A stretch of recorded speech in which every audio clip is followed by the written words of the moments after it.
Yes, Oh my I God. know. Two reasonably competent human beings, but you're I don't here know. now. I'm down a It's peg. I'm down a peg after that. it's all good. It's fine. I mean, look Shit. at it this way. You were figuring it out. Everyone had to look at my face like really up close. I'd rather look at your face. Your pores are better than mine at the moment, Oh, stop it. though. Sorry, Stop. everybody. Yeah. It's No all good. excuse. You're here now. No excuse. This is So TikTok, right? We're on TikTok. That's what's it. we are doing anything you want. I mean, you're going to kind of have to do at least one synchronized dance move All right, that's just fine. to recover. I know you have it in you. No doubt. So welcome everyone. I am delighted to have Aaron Richter here. A little bit of background. Many, many years ago, there was a faraway office in White Plains, New York, and there That's right. were a few of us who used to work together. And I love that, literally decades have passed because, you were 16, I was 17, it was Sure. Yeah. whatever. Yeah. And decades have passed, but I love that no matter where we go, we still have our little tribe and we keep checking in on each other and offering all kinds of good unsolicited advice. So Oh, you just think back at that group of people that were at that sort of Starwood Academy, if you think of it that way. And that you is just, correct. I mean, from Mari at Airbnb to you at Marriott to, I mean, Kemper at Auberge and all his pedigree. I mean, there's been such talent through that organization during that era that yeah, I'm just proud to be a part of it for sure. It was a fun little tribe. So it was because of Before it that. was cool. It was before it was cool too. Remember, it was like back Back in the day. back in the day. Back in the day. Back in the day. So Aaron, thank you first of all for joining us. I know Sure. everybody's got a lot going on, and certainly there was a large amount of excitement when you agreed to join. Let's get into it. Yeah. So, one of my favorite things about you is you are an absolutely beyond discerning design snob, and Yeah. I love that about you. So tell me, as we sort of go through this time right now, what have you seen out there? I mean, we're living in this world of like, it's got to be shielded, it's got to be sanitized. And some people are doing it terribly and some people are doing it well. And, what have you seen and what's resonated and what are you inspired by? Well, I mean, I'm initially inspired by what we've done sort of corporately. I mean, I'm impressed with how quickly we adapted, how quick we were already kind of psychotically clean as an organization. We've already kind of been that mentality. So it's not a huge shift for us to be clean or to be extra clean. I think people are making the best of it, just trying to survive. I think Chelsea Market in New York did a Yeah. really good job of basically turning the building inside out and using the backside of the F&B to sell to the street for pickup and then to set up the sort of online street eating. I think that's smart. I think there's some things around innovations around contactless sort of Hmm. connections. I think that should be applauded. I think that stuff should have happened anyway.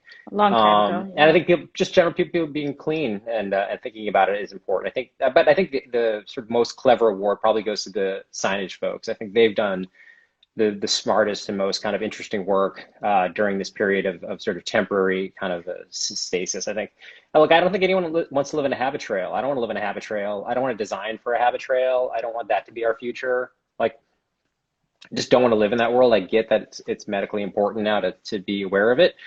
But our architectural scales, they don't go down to nanometers. Like, that's not what we do. Like, it's not how we're trained. For me, it needs a biological solution, not an architectural solution. And so I think, we're gonna contribute to the solution, but I don't think we're gonna solve it Yeah. architecturally. I think that's fair. And, I think that's really sort of where the fun or the magic comes in, right? How do Yeah. you get out of the bricks and mortar and really stretch it? What about the hotel landscape? Are you seeing anything that is inspiring to you? Well, I'm not supposed to talk poorly about other brands. So I'm not, the PR said I shouldn't talk poorly about other brands. No, I'm joking. Look, I don't. I think what I worry about in terms, particularly around innovation, is that anyone who's been in the industry as long as I have, not necessarily you, but me for sure, very long time, is that the hotel's really a victim. The landscape's really a victim of their own success. So it worries me now that when you're seeing developers developing projects without an operator in mind, and they'll get all the way through SDDD, and they won't even. They're like, oh, I'm like, what operator are you using? And they're like, well, I don't know. We'll figure that out later. And that worries me from an innovation standpoint. That's not basically there's a way to make money with hotels that is people that sort of lend that money are comfortable with, and that sort of is makes it a very rigid process to get the return. So you need really kind of brave folks to sort of challenge that norm. And look, I've been spoiled with my sort of enablers slash mentors out there that they're all kind of disruptors at heart, and I've been very fortunate to be kind of working with those guys. On the two ends of the sort of the rate scale, it's not a well-known property, but there's a place called Gold Diggers in East Hollywood. So good. It's so good. It's a sort of crappy old building, but It's awesome. it's awesome, and it's awesome because it's something that's fundamentally new. Sort of this blending of programs between recording studios and stays. I think this is really smart. I think at the other end of the scale, I think Cipriani's, the new Cipriani's that's opening up down to the Maritime building. I think that's got potential of sort of blurring traditional programs with sort of new experiences and making it luxury in a sort of different way. I think both of those are kind of interesting examples. Yeah, love that. And they're opposite ends of the spectrum. And, Gold Diggers in particular, I love like what Dave did and how he did it with so little. And yet it just sort of, So you know who it is. Yeah, I don't even know who Dave is, but he's amazing. Tell Dave, yes, well done. I don't know. I don't know who he is. It sounds He's great. good. You'd Okay. love him. So anyway, let's keep going. So, I know a lot of people on this call may or may not be familiar, but, let's talk a little bit about what you guys have done at Equinox with the Wild and, how you sort of addressed current situation. We all understand why you had to do it, but what were the high points of the how? We didn't have to do it. I mean, there was. Yeah, had to. We could have just been crying in our beers, we could have been crying in our beers, but it's not our method of taking on things. Look, it doesn't replace what we do in the clubs. It's really an expansion of that, and I think that's why it's probably more special. Look, there's a lot of like pop-up fitness out there. You can go get some people in a field and do some fitness, or there's a lot of companies that are trying to make this thing a reality. I think the difference with us is that we kind of put some more thought and money against it. We built something that's more significant. And it's not just one big kind of tent. You're not mired in one kind of big sort of swamp. You've got each individual, much like the clubs, there's individual activities and functions that are going on separately. We've got an F&B truck, we've got locker areas, toilets. It's legit. It's legit. I mean, it feels nice. Yeah. I've worked out there a couple of times in New York. I know we opened Century City with a lot of fanfare. It's about 24,000 square feet on a rooftop. And look, I think a lot of these developers that have these multi-stacked retail things that are struggling have a lot of parking they probably didn't wish they built, and I think that's a good opportunity for a lot of brands to think about what can we do on the outside. I think this is, yes, we're doing this as a response that we want to make sure there's as many opportunities to get fitness in as we can. I think that's important, but I think as a brand, we recognize that, look, should just be table stakes going forward. We should be always thinking about, regardless of climate, how do you connect to the outside? How do you get, a much more natural light and air into our spaces? No, it's great. And, there was a level of thought, like I haven't had the opportunity to physically experience one, but, you even focused on artwork. I mean, who does that? This is an outdoor fitness. I mean, I know who does that. I'm looking at him, but, that's Gisela. I mean, we've got I would say that's probably Gisela on our marketing team. She's extraordinary. But you have, for us, it's just such how it's how we put our pants on in the morning. It's like, we have to think about, well, how is it Equinox? Yes, but is that is that good enough? Is that what our members come to expect? Can we do more? What can we do? Let's sweat the details. And that's just been how we think about just everything. It's exhausting, but it's wonderful. But that's the thing, right? And I feel like at a time like this where everyone is trying to operate on the bare minimum, it's so easy to say, I don't have time for this. I don't have money for this. I don't have time for those bare details. So I love that you went down that road. Look, I think, we have to keep our community together. We have to service our community. Ultimately, that's what we're trying to do. Yeah, absolutely. Absolutely. I'm going to ask you the question I hate so much in the world, but I can't not ask it. It's one of those crystal ball things. I mean, obviously you've gone through this exercise. It came overnight. I'm sure you've learned a tremendous amount. I bet there's been feedback from your clientele. What are things that you've learned or heard, or you think you might consider for the long term, you know, we live in a world now where fitness means so much more than just running on a treadmill. And, you Yeah. know, talk a little bit about what that represents. Yeah, that, I mean, sure. Look, I'm deep in the comment section. Like I'm stupid about it. Of Like course you are. you know, or like an hour's gone by. I'm like, what am I doing? Like I can't listen to like every single comment, but I try to. I think what I get out of that is what I didn't fully appreciate was the sort of the value of people's sort of optimism and resilience. I think that's what I really boils down.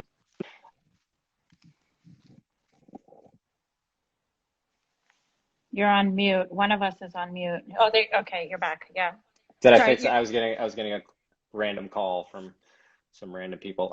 So repeat, I heard you up to, you said, you know, optimism, people and their optimism. Sure. Look, I think, and that's it. Look, I think, and that's what you find in the downturn. You find people saying, you know, I really miss my friends and family at the club. I really miss my routine. I really miss that instructor. I really miss my trainer. I really miss that regimen. I really miss that way of living. And people are, you know, picking up milk jugs and going out on the trail. And I think people are finding ways to do it. They're finding being resilient. But that's tenuous. I think in order to engage in fitness, you have to have a degree of optimism. Yeah. And right, it's not by design, it's a self-improving act. And so Yeah. without that optimism, it's very difficult for people to get motivated and put one foot in front of the other. So I Yeah. think the value of that is what's important. It's optimism, it's, you know, and it's fitness, it's travel. I mean, we're hearing from our end of the spectrum how people are dying to get Revenge back on travel. the road. That's the term I Again, read today. Again, it was revenge travel. I love this term. you know, Yeah, it's like travel works with for like a black coat or something, and it being sketchy. works for me. But, you know, as you sort of talk about this and, you know, this idea of optimism, you know, tell us a little bit about what you are doing with, and I'm totally going to mispronounce it, Varus, yeah, Varus. Varus. Yeah, I won't let you mispronounce it. I've heard whispers, and tell us about it. So Varus is rad. I mean, and look, my hat's off to Jason LaRose, who's the CEO, I think he is over there at Equinox Media. It's our media arm. Okay. And we've got, look, some people don't understand how many brands we are. You know, we are Equinox and SoulCycle and Rumble Boxing and Pure Yoga, Precision Run, and Headspace Meditation. And we recently did a partnership with Tom Brady's company, which is like this active recovery company called Mm-hmm. TB12. All of those brands sort of represent different modalities of fitness. And so it's easy to like get lost in one modality, and ultimately a good fitness profile for a person Touches is everything. doing a bunch of different things. Like I think if you just look, I run a lot. I love running, and I realize that if I just ran, I would probably be prone to injury, quite frankly. And so I think what's cool about Varus is that it brings all of that digital content that they've been building for the last, I don't know, 3 years, some odd years.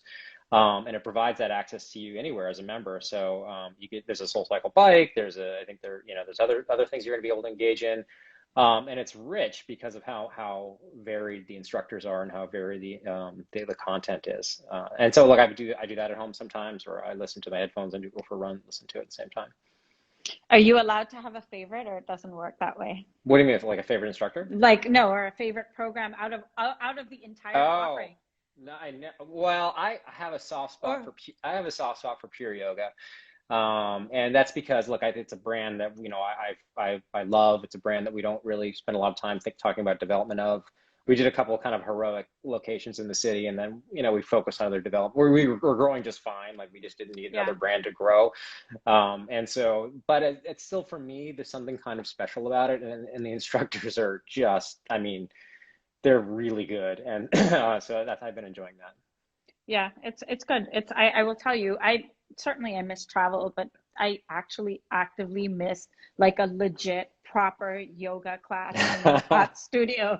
And when Yeah, I tell people who know me well, they're like, "Really, you?" And it's like, "Yes, yeah. it's kind of important." The older I get, at least. But anyway, so you and I have joked about sabbaticals. Well, I was joking, maybe you weren't. You know, you hear people, they're like, "Oh, I learned how to make bread. I've learned how to, you know, bread from beer or whatnot." What has this done for you? And, you know, like everyone, I'm sure there's stuff you've learned, but more importantly, stuff you want to hold on to Sure. when we return to whatever this new normal is going to be. Tell us a little bit. I'm not sure normal is a thing anymore. I think that's kind of a linear process these days. So it's like I think it's being Totally. defined as we go. But look, I joked that I moved 2 years ago. 2 years ago, I moved out to Rockland County, and I joked that I went to Rockland County because I wish to live deliberately, and I think that's Walden quote, I did that because maybe it's the age, but that requires even I lived in Brooklyn, and the commute is what is evaporated for me, and really Mm-hmm. those hours that I've gotten back, I've decided that I get to decide what I do with them. And that might be a radical concept as a parent and as I think being an executive guy, you kind of have to you're pretty low on the totem pole in terms of your priorities of who gets taken care of. Yeah. And I said, well, if I generally get those, hour and a half, 2 hours back, I'm going to decide that I'm going to lean into my fitness, and that I'm going to be disciplined about it. And I think that's the thing that I really, cherished, that, and, look, I also cherish, of course, spending the time with my children. I mean, I got 3 kids, and spending that much that much direct time with them was invaluable. They'll just never get back. I really never want to see them again. But but it was it was a good run. Like I packed it all in to 1 year of getting to know them, Uh-huh. and I fixed them. They're good. They're good till they're 18. So I'll go find them when they're 18. Yeah, But I think for me it's the self. Oddly, it's been self-discipline, and yeah. I think it's making that promise to myself that I'm gonna give myself that hour a day or 2 hours a day, and get something done for me. I think that I don't want to lose that. Look, there's been a lot more donuts. I'm a New England guy, and I grew up with Dunkin' Donuts, and donuts, and just donuts, fun donuts. So now I'm like, if I'm trail running, I'm like, well, I get a donut. Like that's the trade-off. So I'm not giving up donuts. I'm not giving up donuts. I'm not giving up trail running. Those are the things I'm not giving up. Um, So I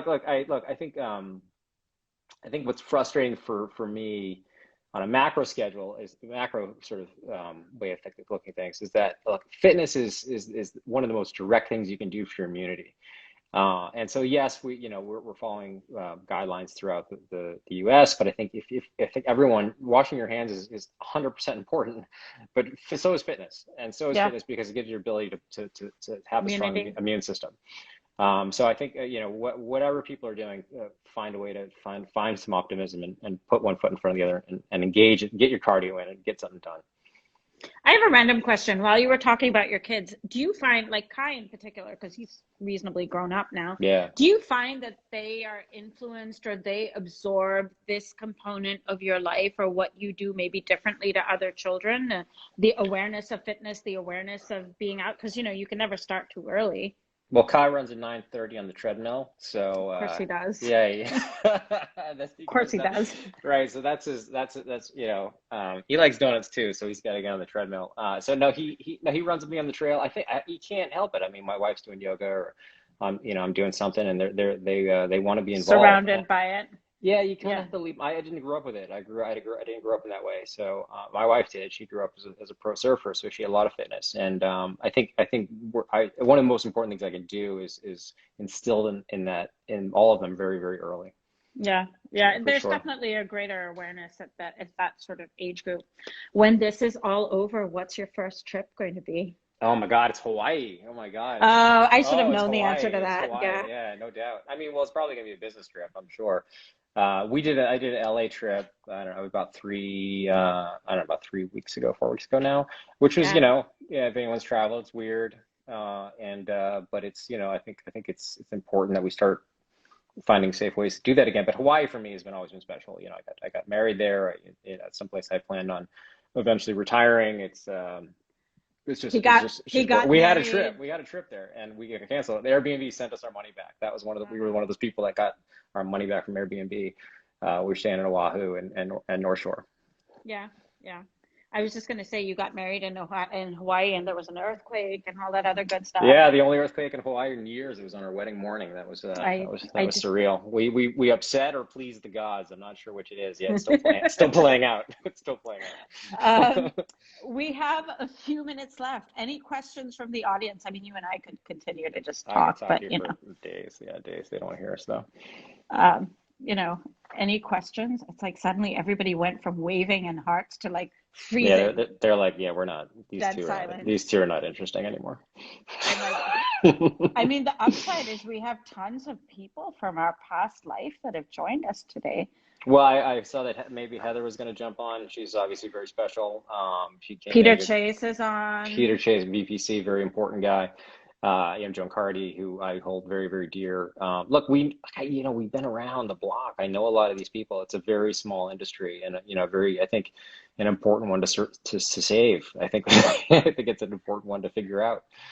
You know what I love about that also is this idea of the tribe. And at a time like this, more than ever, the fact that, people are connecting more with one another, they're talking to each other, they're checking in with each other. I mean, people that I hadn't seen in months and years were sending me texts and emails, you okay? You hanging in there? Sure, yeah, And sure. that's what I love, like this whole sort of, hospitality, lifestyle, indie crew, like outside of the fact that people work with one another, they're actually friends. They Yeah. actually hang out, they actually care. And I think that has been to me like one of the best parts of all of this is, with no travel, no distractions, with no bumping into you at JFK at 5:30 in the morning as we fight for our upgrade, like you're actually focused on Yeah. people and humanity. So that's been, certainly an upside to all of this. No questions, huh? Wait, what is this question? Oh, so here's a question. Okay, and it's from our friend Raimundo Morales. Is Equinox thinking of going to South America? Was Equinox thinking of going to South America before the crazy pandemic madness? Yes, yes, yes, yes, yes, yes, absolutely, absolutely. Well, we have pretty significant global ambitions. It's definitely on our radar. We've been down there a couple of times in Central America and South America. So I think it's just a question of time. Yeah. It's an incredible market, and I think if people underestimate how fitness minded South America is, they're an incredibly fitness minded group. So I think we would do well there. And even from a development perspective, I've certainly seen that over the last few months, our pipeline in Central and South America, it's moving. It's Sure. not, nothing has slowed down, which is really great to see and inspiring. And, Look, hopefully, some of us that we're growing comfortably, because I think we're growing in markets that we're very comfortable in, yeah. and I think that's a nature of the beast. I think, but as we are, we've added Shafi on our development side, who's been incredible from a global standpoint. Hmm. We're already seeing a far more number of deals in South America. That's great. That's great. Well, we are at time. Thank you, my friend, as always. You never say no to me. I Nor hope to will see ever. you. I hope to see you in person soon. Thank you, everyone, for joining us. And don't forget, we still have some great content Wednesday and Friday. Bruno on Wednesday, Gula on Friday. Thank you, everyone. Enjoy the rest of your Monday. Thank you, Aaron. Ciao. Get your Bye-bye. fitness in. Bye. Bye.